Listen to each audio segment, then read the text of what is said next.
Stock future जो इस वक्त बहुत स्ट्रॉन्ग करता हुआ माफ़ कीजिएगा जो कि स्ट्रॉन्ग करता हुआ और 555 पे डी हाई की डिजेक्ट्री में है।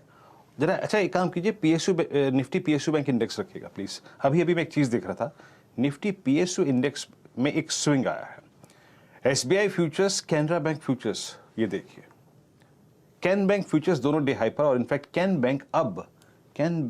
बैंक 24 फरवरी के बाद अब तक की हाईएस्ट ट्रैजेक्टरी में आ गया। तो पीएसयू बैंक्स एक स्विंग जनरेट करते हुए, राजेश पालवे जी आपका कन्विक्शन ट्रेड क्या रहेगा? गुड आफ्टरनून वीरेन जी, गुड आफ्टरनून एवरीवन। सो कन्विक्शन ट्रेड रहेगा अडानी पोर्ट्स पे। अडानी पोर्ट्स में करेक्शन के बाद हमने देखा कि लास्ट 2-3 सेशन से स्टॉक में एक अच्छी बाइंग इंटरेस्ट यहाँ पे 800 के लेवल के आसपास बनते हुए दिख रहा है, और जिस तरीके से आज स्टॉक में एक स्ट्रेंथ यहाँ पे बनते हुए दिख रही है। अडानी इंटरप्राइज का भी अभी जिक्र हुआ, तो अडानी पोर्ट में हमें लगता है कि एक अच्छा मोमेंटम यहाँ से बनते हुए दिख सकता है। अडानी पोर्ट फ्यूचर के टारगेट हम एक्सपेक्ट कर रहे हैं आना चाहिए करीब 830 832 तक के। स्टॉप लॉस रखेंगे हम करीब 812 के आसपास। तो अडानी पोर्ट फ्यूचर बाय करने की सलाह। जी हाँ, अदानी पोर्ट्स फ्यूचर बाय करने की राय है आपके लिए, और 816 पर। और मैं आपको फिर बता रहा हूँ, फिर अलर्ट कर रहा हूँ, इट्स पीएसयू बैंक्स जो कि थ्रस्ट जनरेट कर रहे हैं। 260 पर कैनरा बैंक आ गया, एसबीआई एट डे हाई, और look at bank Nifty now 40,020। 1056 से लेके अब तक लगभग 210 तक, याद रखिएगा 220 तक। इनफैक्ट यही वो ट्रेजेक्ट्री है जो कि ट्रेवल कर रही है।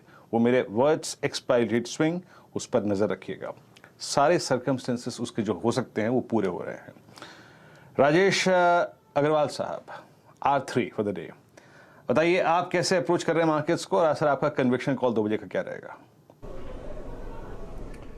नमस्कार वीरू जी, आशीष जी, बाकी भी पैनल में जितने मित्रगण हैं सबको नमस्कार। मार्केट की अप्रोच हमारी तेजी की ही है। हमें लगता है कि कोई गिरावट आती है तो खरीदारी का मौका दे रही है। थोड़ी बहुत दिक्कतें रुपए को लेकर के आ रही हैं, जो मुझे लगता है कि थोड़े से दिक्कत तो है, बट अगर मध्यम से लंबी अवधि तक कोई स्टॉक रखता है तो अच्छे मुनाफे पे बैठा होगा, क्योंकि अभी भी जो इकोनॉमिक डेटा आ रहे हैं वो बेहतर आ रहे हैं। कन्विक्शन कॉल के हिसाब से लिया जाए तो इस वक्त मैं सेंचुरी टेक्सटाइल के साथ जाना चाहूँगा।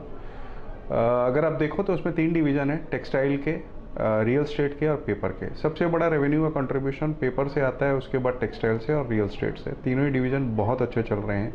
पेपर में डिमांड बढ़ी हुई है, हमने देखा है पूरे पेपर सेक्टर की री रेटिंग होते हुए।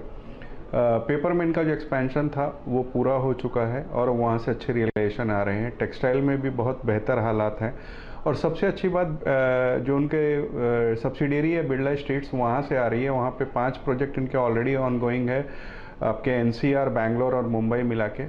पिछले दिन उन्होंने बैंगलोर में एक नई लैंड पार्सल खरीदी है, और वहाँ से हमें बड़ी उम्मीद है कि वहाँ से बहुत अच्छी वैल्यूएशन निकल कर आएगी।